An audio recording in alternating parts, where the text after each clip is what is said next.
நான் பிரசங்கம் செய்து கொண்டிருக்கிற தேவன் பாவத்திலிருந்து விடுதலை, சாபத்திலிருந்து விடுதலை, வாழ்வற்ற உனக்கு வாழ்வு கொடுப்பார்.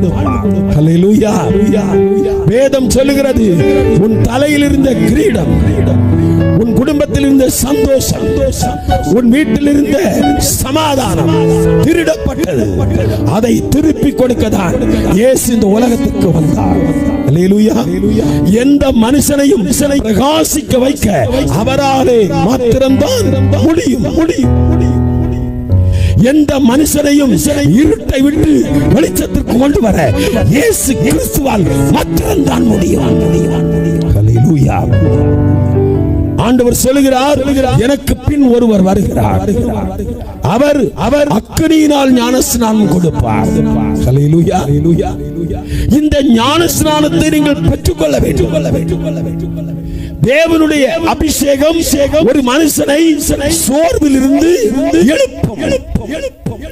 தேவனுடைய அபிஷேகம் ஒரு மனுஷனை ஜெபிக்க வைக்கும்.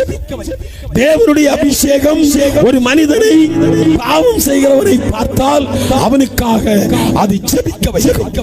ஹல்லேலூயா. இன்னைக்கு நான் இங்கே நிற்கிறேன் என்று சொன்னாலும், நீங்கள் இங்கே வந்திருக்கிறீர்கள் என்று சொன்னாலும், உனக்காகவும் எனக்காகவும் அநேகர் இன்றைக்கு ஜெபித்துக் கொண்டிருக்கிறார்கள். ஒவ்வொரு தேவனுடைய பிள்ளைகளுக்காக ஜெபிக்கிறார்கள்.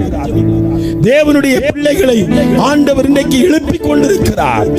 கர்த்தராகிய இயேசு கிறிஸ்து உயிருள்ள தேவன்.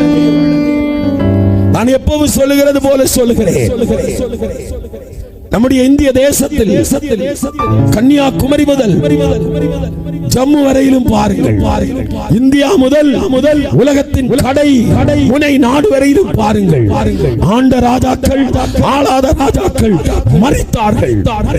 எல்லா ராஜாக்களுக்கும் கல்லறை உருவாக்கப்பட்டது. இயேசு கிறிஸ்துவுக்கும் கல்லறை உருவாக்கப்பட்டது. ஆனால் கல்லறைகளினால் அவரை மூடி வைக்க முடியவில்லை. சொன்னபடி 3ஆம் நாள் உயிரோடு எழுப்பினார். அல்லேலூயா. அவர் சொன்னதை செய்கிற தேவன். அல்லேலூயா.